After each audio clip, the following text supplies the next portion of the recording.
Halo teman-teman, ini adalah video yang kedua, yaitu akan menjelaskan mengenai teknik purifikasi senyawa bahan alam. Nah, apa itu teknik purifikasi? Teknik purifikasi ini adalah suatu teknik untuk memperoleh senyawa murni, senyawa tunggal dari suatu campuran senyawa yang ada dalam ekstrak tanaman. Jadi teman-teman, di dalam ekstrak tanaman itu terdapat banyak sekali senyawa-senyawa dan kita bisa melakukan pemurnian dengan menggunakan beberapa teknik untuk memperoleh senyawa tunggal yang ada pada ekstrak tersebut. Sehingga jika teman-teman masih ingat, nanti senyawa tunggal tersebut bisa kita analisis untuk mengetahui apakah dia berkontribusi dalam aktivitas biologis dari ekstrak tersebut atau tidak, dan juga bagaimana efeknya pada saat dia berada di dalam suatu ekstrak bersama ataupun suatu campuran bersama dengan senyawa-senyawa yang lain. Apakah bersifat sinergis yang mendukung fungsi satu dengan yang lainnya, atau bersifat antagonis yang bisa menurunkan aktivitas biologis dari senyawa yang lain.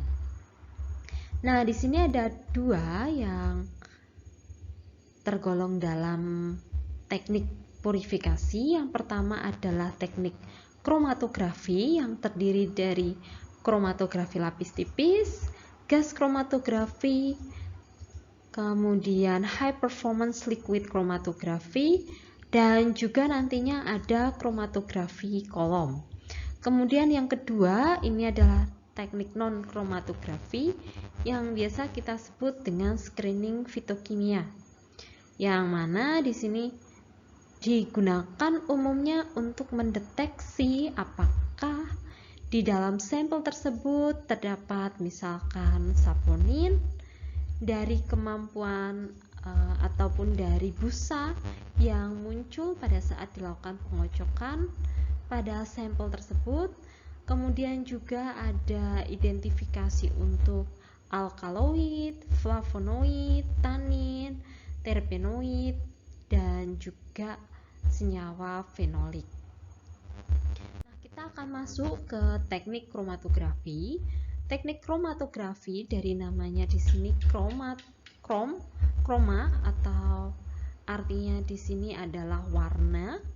Nah, di sini adalah teknik pemisahan dan atau identifikasi senyawa dalam campuran berdasarkan perbedaan kecenderungan senyawa untuk terabsorb di fase diam atau terlarut di dalam pelarut.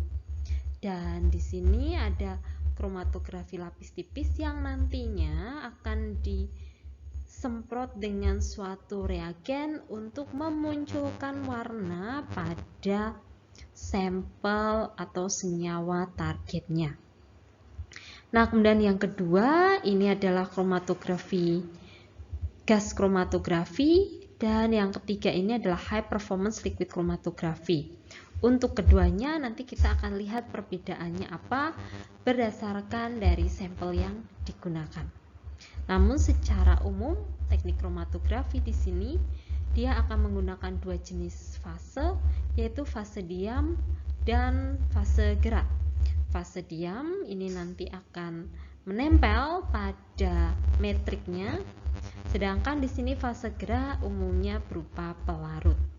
Dan di sini dituliskan senyawa pemisahan dan juga identifikasi karena pada teknik kromatografi di sini yang dilakukan pertama kali adalah memisahkan komponen tunggal dari komponen campuran tersebut, dan kemudian bisa dilakukan identifikasi terhadap senyawa-senyawa tunggal yang berhasil dipisahkan. Sehingga di sini saya sebutkan ada pemisahan dan juga untuk identifikasi. Nah, yang pertama ini adalah kromatografi lapis tipis. Di sini dia menggunakan plat silika gel salah satunya dan umumnya digunakan. Dan plat silika gel ini di dalam plat tersebut mengandung fase diam berupa silika yang nantinya akan digunakan untuk memisahkan komponen-komponen berdasarkan kemampuan komponen tersebut untuk terikat pada fase diam. Dan di sini akan digunakan fase geraknya berupa pelarut. Kromatografi lapis tipis ini adalah suatu teknik pemisahan komponen kimia tunggal dari campurannya berdasarkan prinsip adsorpsi. Keuntungan dari teknik ini yang pertama, dia sederhana, cepat, dan juga ekonomis. Karena di sini proses pemisahannya kita akan lihat durasinya ini berdasarkan kemampuan fase gerak ini untuk berpindah dari bagian bawah atau batas bawah yang kita sebut batas bawah hingga mencapai batas atas dari plat silika gel. Sederhana karena hanya menggunakan plat silika gel, kemudian ada chamber yang digunakan untuk meletakkan pelarut dan juga plat silikanya. Ekonomis di sini karena harga dan reagen yang digunakan relatif murah. Kemudian keuntungan yang kedua, ini akan memberikan parameter visual yang baik dengan cahaya dan fluorescence. Dan yang terakhir, ini adalah kekurangan dari teknik ini, di mana dia menghasilkan resolusi dan sensitivitas yang rendah. Dan untuk trace komponen atau komponen yang sisa dan jumlahnya sedikit, ini sangat sulit dideteksi dengan teknik kromatografi lapis tipis. Di sini adalah gambarannya, di mana untuk yang A ini adalah komponen iodin, kemudian yang B ini dengan UV detection, dan yang C ini menggunakan reagen yang disemprotkan, dan di sini hasil warnanya ini berbeda-beda. Kemudian yang ini adalah gambaran, jadi ilustrasi dari teknik kromatografi lapis tipis, di mana tadi saya sebutkan kita akan melihat pergerakan dari pelarut dari batas bawah ke batas atas, di mana sampel itu akan diletakkan pertama kali di batas bawah.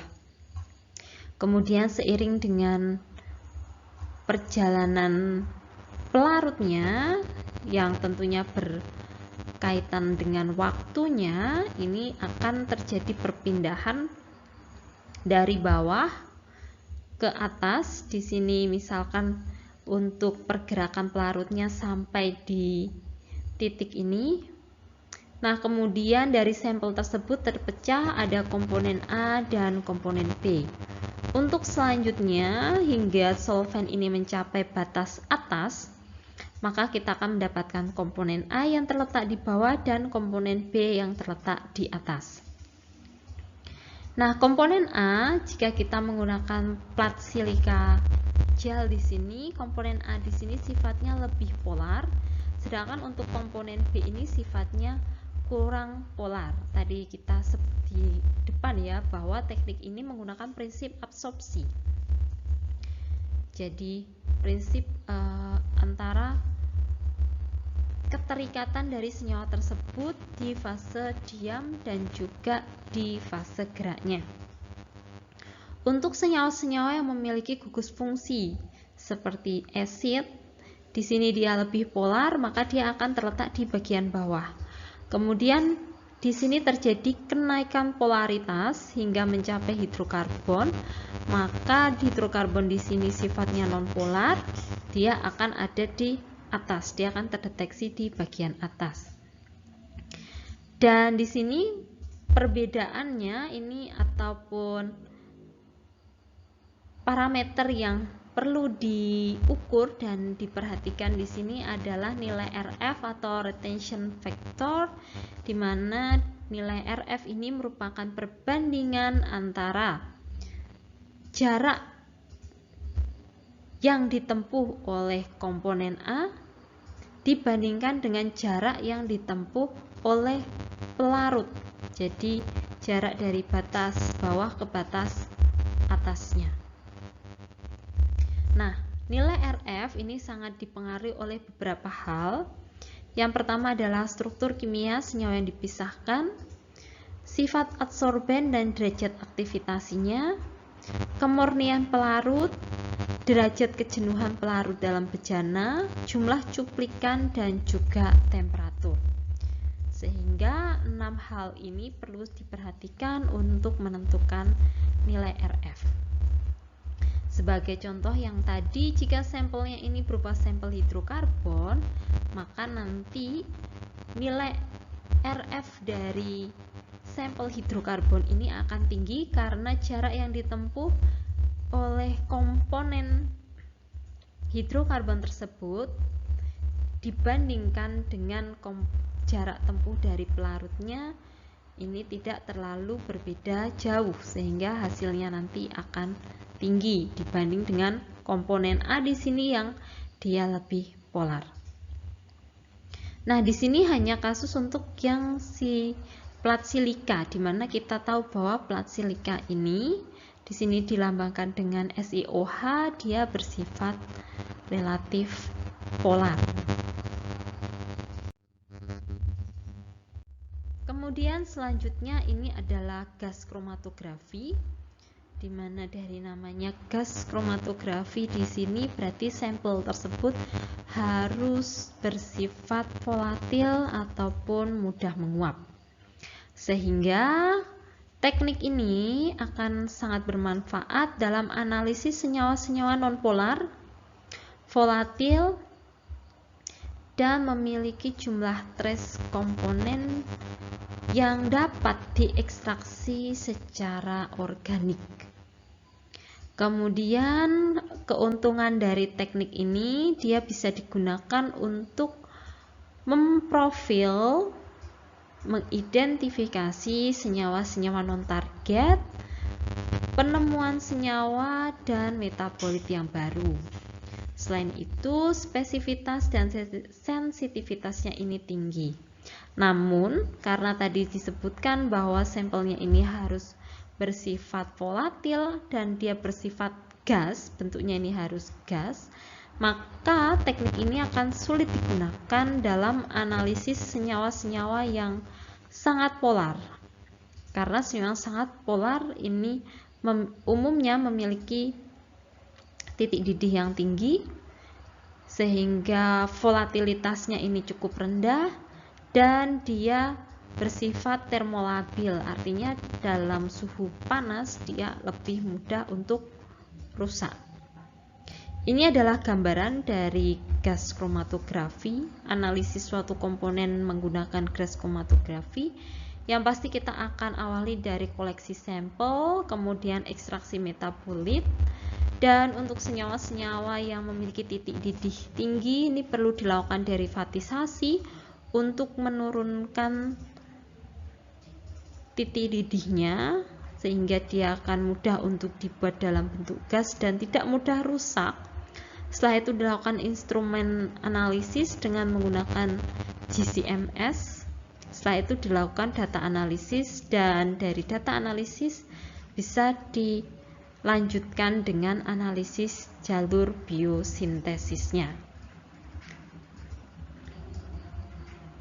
Jadi untuk metode gas kromatografi ini sangat ideal untuk digunakan bagi senyawa-senyawa yang sifatnya volatil, mudah menguap, seperti minyak atsiri, kemudian kelompok dari terpenoid.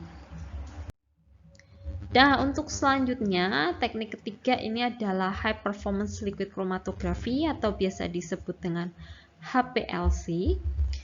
Dia merupakan teknik kromatografi yang luas dan serbaguna untuk isolasi bahan alam karena tidak memerlukan sampel-sampel yang bersifat volatil. Selain itu juga dapat digunakan untuk analisis fitokimia, baik identifikasi, kuantifikasi, dan pemurnian senyawa tunggal dari suatu campuran. Dan ini adalah gambaran dari high performance liquid chromatography, tidak jauh berbeda dengan GC-MS. Di sini juga diawali dengan koleksi sampel, kemudian melakukan ekstraksi. Nah, untuk senyawa-senyawa yang tidak volatil kita tidak perlu lakukan derivatisasi. Dan setelah itu kita gunakan analisis menggunakan instrumen, dan setelah itu dilakukan deteksi dan pengolahan data. Nah, di sini untuk HPLC di sini kita juga memerlukan standar untuk nantinya membuat atau mengidentifikasi senyawa target yang diharapkan. Dan untuk kuantifikasinya, di sini kita perlu lakukan pembuatan kurva standar untuk bisa menghitung nilai konsentrasi dari senyawa target kita, sehingga diperlukan adanya standar di sini. Nah, selain untuk HPLC, di sini juga saya tunjukkan jika ingin mendeteksi senyawa-senyawa yang non-target, ini pun bisa, hanya memerlukan instrumen tambahan berupa mass spektrometri, sehingga kita tidak memerlukan standar, namun di sini kita dapat mengetahui, mengidentifikasi senyawa tersebut berdasarkan massa molekul yang dihasilkan dari data tersebut, sehingga kita bisa identifikasi berdasarkan massa molekulnya. Nah, kemudian selanjutnya adalah kromatografi kolom, dan ini umumnya digunakan dalam proses isolasi senyawa dari ekstrak tanaman, dan dibandingkan dengan instrumen tadi, tentu dua instrumen GC-MS dan HPLC itu lebih modern dibanding dengan kromatografi kolom, dan juga lebih sederhana, lebih simpel. Nah, ini kromatografi kolom, ini adalah suatu teknik kromatografi untuk memisahkan campuran analit menjadi komponen-komponen tunggalnya. Prinsip kerjanya sama dengan KLT, yaitu absorpsi, dan dengan prinsip like dissolve like, artinya pelarut sampel dengan polaritas yang sama akan mudah larut dalam pelarut yang memiliki polaritas sama seperti sampelnya. Misalkan sampelnya tersebut atau senyawa itu sifatnya polar, maka dia akan mudah dalam pelarut yang polar. Jika senyawanya non-polar, maka dia akan mudah larut dalam senyawa yang non-polar. Terdapat dua fase, fase diam dan fase gerak. Nah, fase diamnya ini bentuknya padat. Ada silika gel, alumina, karbon aktif, dan jenis yang lainnya. Sedangkan untuk fase geraknya ini bentuknya cair, contohnya ada aseton, etanol, metanol, dan pelarut yang lain. Ini adalah gambarannya. Jadi yang pertama di sini adalah bagian biru, ini adalah fase diamnya atau stationary phase. Yang tadi disebutkan silika gel, alumina, ataupun karbon aktif. Dan sampel kita taruh di bagian atas. Kemudian kita tambahkan pelarut yang berfungsi sebagai fase gerak. Maka pelarut tersebut akan membawa sampel ke bawah. Dan sampel atau cairan yang keluar kita sebut sebagai fraksi. Ini yang akan dikoleksi. Jika interaksi sampel dengan fase diamnya ini lemah, maka dia akan keluar lebih dahulu. Sedangkan interaksi komponen yang memiliki interaksi yang kuat dengan fase diamnya, maka dia akan tertahan lebih lama di dalam kolom dan akan dikeluarkan di paling akhir. Nah, di sini biasanya untuk sampel-sampel tanaman itu memiliki warna, sehingga kita akan mudah untuk pisahkan berdasarkan warnanya. Namun jika sampel tersebut tidak memiliki warna, maka kita bisa kumpulkan fraksi tersebut berdasarkan waktu durasinya atau berdasarkan volumenya. Misalkan 5 mili, jika dia sudah mencapai 5 mili, maka kita ganti tempat penampungnya, gelas penampungnya, dan kita akan mendapatkan fraksi yang lain. Nantinya fraksi-fraksi tersebut akan dideteksi dengan menggunakan KLT untuk mengetahui apakah dia sudah senyawa tunggal atau belum. Di sini sudah saya tulis ya untuk sampel dengan afinitas, interaksi, ketertarikan dia dengan fase diamnya yang kita sebut dengan adsorben. Jika afinitasnya besar, maka dia akan tertahan lebih lama. Jika afinitasnya rendah, maka dia akan mengikuti aliran pelarut dan dikeluarkan lebih awal. Nah, umumnya untuk kromatografi kolom, perbandingan antara fase diam dengan sampel ini 30:1 dalam berat, dan dapat ditingkatkan, artinya perbandingan ini bisa kita tingkatkan untuk sampel yang sulit untuk dipisahkan. Misalkan menjadi 50:1. Jadi fase diamnya ini lebih panjang gitu. Nah, kemudian yang paling penting di sini adalah polaritas dan kelarutan. Ini perlu diperhatikan agar kita bisa memisahkan senyawa tersebut dengan lebih baik. Dan juga kelarutan ini penting. Jika sampelnya ini tidak mudah larut di dalam pelarut yang kita gunakan, maka dia akan tertahan lebih lama di dalam fase diamnya. Apalagi jika sampel tersebut memiliki interaksi yang kuat dengan adsorben, sedangkan pelarut yang kita gunakan ini tidak tepat, maka dia akan tertahan di kolomnya.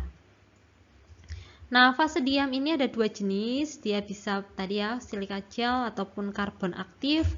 Kalau silika gel ini sifatnya relatif polar, lebih ke arah polar, sedangkan karbon aktif ini sifatnya non-polar. Sehingga kekuatan elusi pelarut di sini akan meningkat dari air ke heksan. Jadi heksan ini kan non-polar. Kalau kita gunakan fasenya adalah silika gel yang sifatnya polar, maka heksan ini akan bukan mengeluarkan, tapi membawa sampel-sampel yang senyawa-senyawa yang non-polar dan keluar lebih dahulu. Jadi dia tidak akan tertahan di fase diam ini lebih lama. Dan di sini polaritas rendah, artinya semakin rendah polaritas dari pelarut, maka kekuatan elusinya ini akan meningkat. Sedangkan untuk karbon aktif ini kebalikannya. Semakin tinggi polaritasnya, maka kekuatan elusinya akan meningkat. Karena karbon aktif ini sifatnya non-polar, sehingga untuk pelarut yang memiliki polaritas tinggi atau lebih polar, maka kekuatan elusinya akan meningkat. Dia akan keluar lebih dahulu. Nah, ini adalah gambaran dari proses pada kromatografi kolom. Tadi sudah sempat saya jelaskan, ini adalah fase diam, kemudian sampel kita tambahkan, setelah itu kita tambahkan fase gerak atau pelarutnya, kemudian setiap fraksi yang keluar, setiap sampel yang keluar bersama dengan pelarut ini kita tampung. Nah, selanjutnya teman-teman, itu tadi adalah 4 teknik dalam proses purifikasi. Dan berikut ini adalah desain eksperimen metabolis sekunder, bahwa pertama tentu diawali dari pertanyaan apakah misalkan apakah tanaman A ini mampu menghambat suatu pertumbuhan bakteri sehingga kita bisa manfaatkan dia sebagai antibakteri. Nah, dengan melalui sebuah pertanyaan, kita akan mendesain suatu eksperimen atau studi. Setelah itu kita lakukan pemanenan jaringan, koleksi sampel, kemudian preparasi, ekstraksi. Setelah itu analisis menggunakan instrumen, dan selanjutnya kita analisis metabolit berdasarkan data yang dihasilkan dan dilakukan interpretasi aktivitas biologisnya. Nah, untuk meningkatkan pemahaman teman-teman di sini, ada suatu tugas untuk teman-teman, di mana yang pertama ini adalah kelanjutan dari hasil kerja sebelumnya. Jadi dari tugas sebelumnya, di mana di tugas sebelumnya saya meminta teman-teman untuk mengidentifikasi senyawa-senyawa metabolit sekunder yang ada pada suatu tanaman dan aktivitasnya, kemampuan dari tanaman tersebut dalam misalkan menghambat suatu pertumbuhan bakteri, antiinflamasi, anti kanker ataupun yang lainnya. Nah, di sini kelanjutannya, di mana dari yang hasil sebelumnya, teman-teman sekarang coba desainkan bagaimana proses ekstraksinya. Apakah dia itu cocok menggunakan maserasi, perkulasi, soklet, enflorasi, ataupun hidrodestilasi. Jadi metode ekstraksi, teknik ekstraksi mana yang cocok untuk digunakan dalam mengekstrak senyawa-senyawa aktif pada sampel tersebut. Setelah itu yang kedua adalah identifikasi. Metode identifikasi apa yang bisa digunakan untuk mendeteksi metabolit-metabolit sekunder pada tanaman tersebut.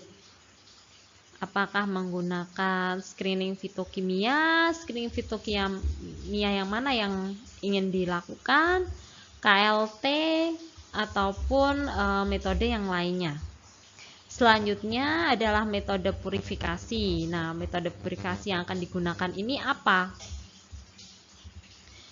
Pelarutnya yang akan digunakan dalam metode tersebut, pelarut apa? Nah, ini penggunaan pelarut ini umum dari ekstraksi, identifikasi hingga purifikasi. Nah, di sini kalau sebelumnya saya minta kalian membuat infografis, nah pada tugas ini saya minta kalian untuk membuat tulisan sebanyak 1 lembar saja dengan jenis font Calibri berukuran 11 spasi 1,5 di kertas berukuran A4. Dan ini adalah deadline-nya selama 10 hari dihitung dari hari ini. Jadi begitu teman-teman untuk pendalaman materi yang kedua terkait dengan metode ekstraksi hingga purifikasi. Semoga teman-teman bisa memahami, dan jika seandainya ada pertanyaan bisa silahkan untuk ditanyakan melalui kolom diskusi pada iKelas maupun di Google Classroom. Demikian yang bisa saya sampaikan untuk pertemuan hari ini terkait dengan metode ekstraksi dan purifikasi dari suatu tanaman. Sampai jumpa lagi di pertemuan selanjutnya. Terima kasih.